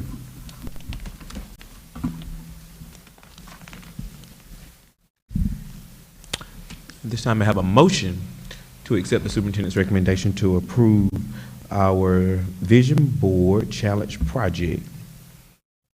I move that motion. Motion been properly made by Mr. Reese Blackshear. May I have a second? Second. Seconded by Ms. King. Any discussion? No discussion. I know you by saying aye. Raise your hand if you approve this motion. Aye. Any opposes? Motion denied for reasons of lack of support. 3-2. Thank you, Dr. Griffin Stewart. All right, thank you. Business agenda item I, board policy update, second reading. Policy GBN, professional personnel termination. This is an action item being presented by our legal representation, Mr. Collier McKenzie. Good evening, Mr. McKenzie. Good evening. So this is the second reading of policy GBN, which is a policy that is designed to replace the Fair Dismissal Act, which the school district waived as part of its strategic waiver. It waived it in the original strategic waiver and it waived it again in the one that was renewed more recently. And what this does is it still provides some sort of procedural due process for teachers that have a contract right to their employment contract, but it doesn't have the expensive and cumbersome requirements of the Fair Dismissal Act and the quick turnaround on the notice and the different hearing requirements that are mandated under that. It kind of allows y'all more control on how you handle teacher suspension, termination, non-renewal. Board policy GBN dated April 12, 2022, entitled Professional Personnel Termination, reads as follows. The Twiggs County School District is a school district operating under a strategic waiver school system contract pursuant to OCGA section 20-2-80 et sec. The district has waived all portions of the Georgia Fair Dismissal Act, OCGA section 20-2-940 through 20-2-948. If there's a conflict between the district's waiver of the Georgia Fair Dismissal Act and the strategic waiver school system contract and district policy, the district's waiver of the Georgia Fair Dismissal Act shall control. In the event an employee resigns, is terminated, decides to not renew a contract, or for any other reason leaves the employee of this school system, said employee shall comply with all laws, rules, policies, and regulations prior to departure. An exit survey may be offered by the district for the purpose of obtaining feedback on school operations and suggestions for improvements. The specific procedures to be followed in the separation process for an employee under contract with the district are outlined in Regulation GBN R1, Professional Personnel Termination. Final payment of salary and wages may be withheld until all duties and responsibilities have been satisfactorily met. Regulation GBN R1, if this policy is adopted, would also be posted on e-board and available to the public, and it's been made available to the public upon request during this comment period and was provided to the board at the time of the first reading. Does anybody have any questions, comments? I think I heard you say that with this policy, it give us leeway with suspension, termination, or whatever. You say us, you mean board or who? Well, it gives the district that ability, and it takes the the way that the school district is designed to operate is that the board makes policies that have to do with employment and control of the school system. The superintendent is the person that y'all have hired to fulfill those policies and to operate the school system. So what this does is this policy allows the superintendent to control its employees, his employees in this case, and to make decisions to get the best out of his employees and, which is the best for the students and which is the best for the board overall. And y'all still got your oversight over the superintendent, and he knows that when he makes any decisions about employment. But ultimately, y'all are the first group that employee would appeal to, even under this policy, outside of the administrative office. And so, y'all wouldn't be part of the decisions about hiring and firing anyways, because there's got to be that barrier between the board and the school district.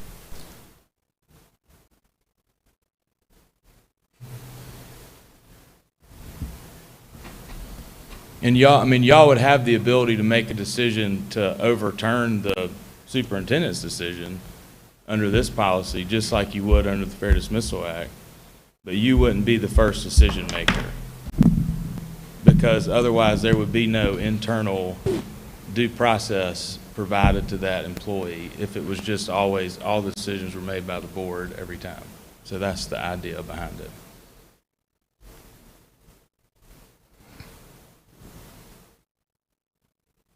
Any more questions for Mr. McKenzie? Seeing none, we've heard the recommendation in its third hearing. Dr. Buller, what is your recommendation? Mr. Board Chair, board members, I recommend that the board policy update, policy GBN, professional personnel termination, be approved by the board, that the policy be approved as written. Thank you, Dr. Bullard. At this time, board members, we've heard the superintendent's recommendation. May I have a motion to accept the superintendent's recommendation?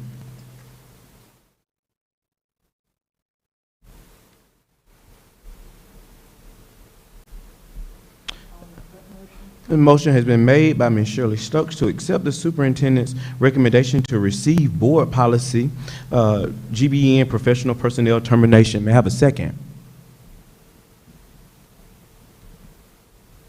I'll call for a second once more. Motion has been properly made. Lack support of a second. Motion failed. Thank you.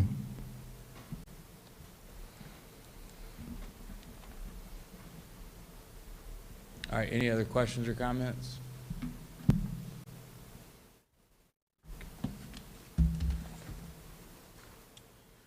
Business agenda item J. This is business agenda item district request being, as an action item being presented by Superintendent Dr. Matt Buller.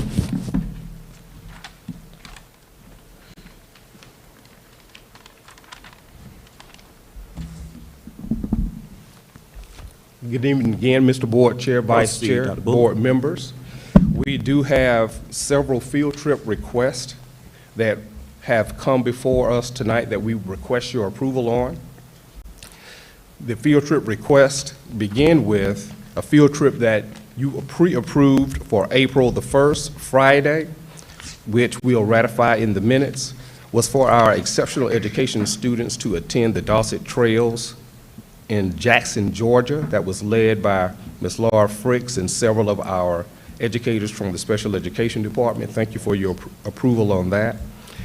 There is also a field trip request that was scheduled for the Special Olympics. They have a 4/12 trip that was on schedule on today, as well as the 14th.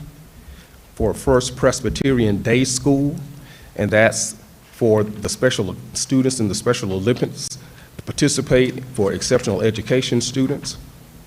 Also, Mr. Shelton Williams in our agricultural program would like to take students Thursday through Friday through the state FFA convention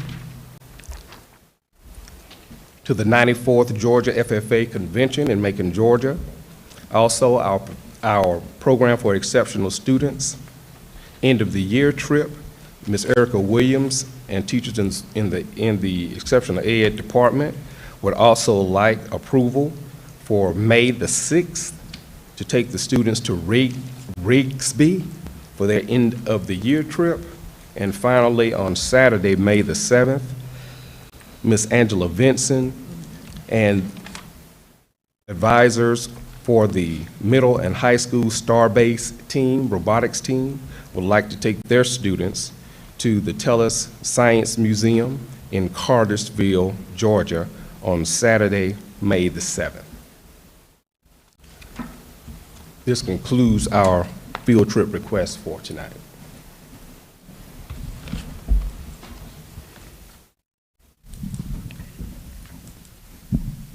Thank you, Dr. Buller. Have any questions, concerns? Seeing none, we've heard the superintendent's recommendations for our presentation for field trips. I'm sure it's his recommendation to accept. Yes, sir. As noted. Thank you, Dr. Buller. At this time, I'll ask for a motion to accept the superintendent's recommendation for field trips for our district. So move. Motion's been properly made by Ms. Blackshear. May I have a second? Second. Seconded by Ms. King. Any discussion? No discussion. I know you by saying aye, raising your hand. You approve the superintendent's recommendations? Aye. Any opposes? No opposes. That motion carries unanimously. Thank you, Dr. Bullard. Welcome. At this time, I'll ask Dr. Bullard, have we exhausted our business agenda for tonight? If there are no omissions, questions, or comments, concerns about business that was forth on the agenda and presented tonight? We have exhausted the agenda on tonight. Are there any questions from the floor? Are there any questions from the board? Seeing none, I ask for a motion to move into executive session. So move. Motion been properly made by Ms. Blackshear. May I have a second? Second. Seconded by Vice Chair Rouse. Any discussion? No discussion. I know you by saying aye. Raise your hand if you approve this motion to exit public session and enter into executive session. Aye. Aye. Any opposes? No opposes. That motion carries unanimously. We are now in executive session.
don't take no cue from them. I have to get my mind right.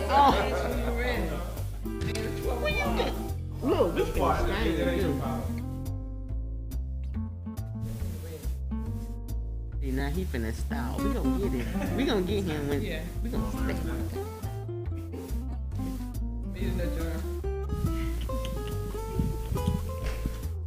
You ain't got but a half a boat now, you know how.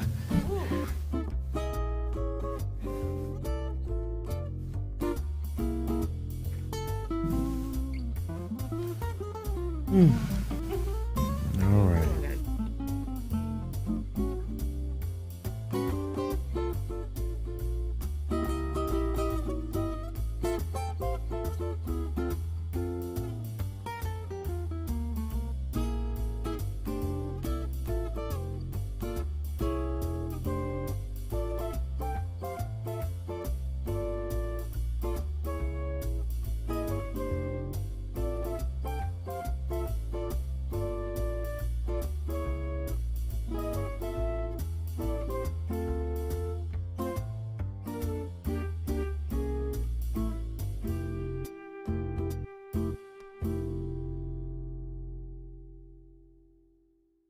Patient with us.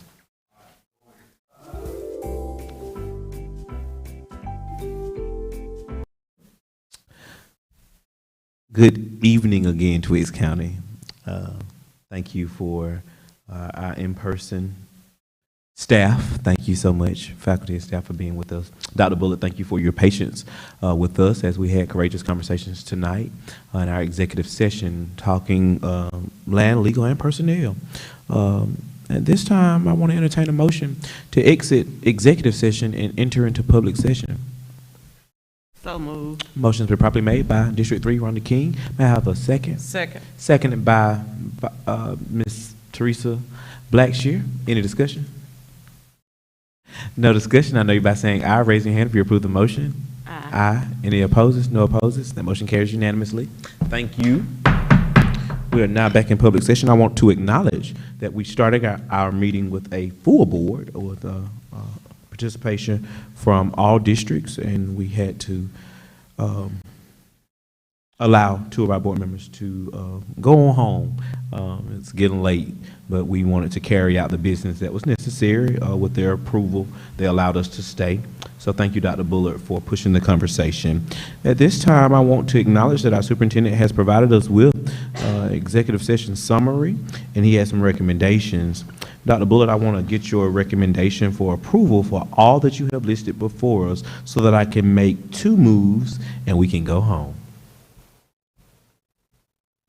Mr. Chair, yes, I recommend that you approve the executive session summary as presented on tonight. Thank you, Dr. Bullard. At this time, I want to make reference, board members, of the classified staff listed tonight, all classified staff for renewals as presented by our superintendent. May I have a motion?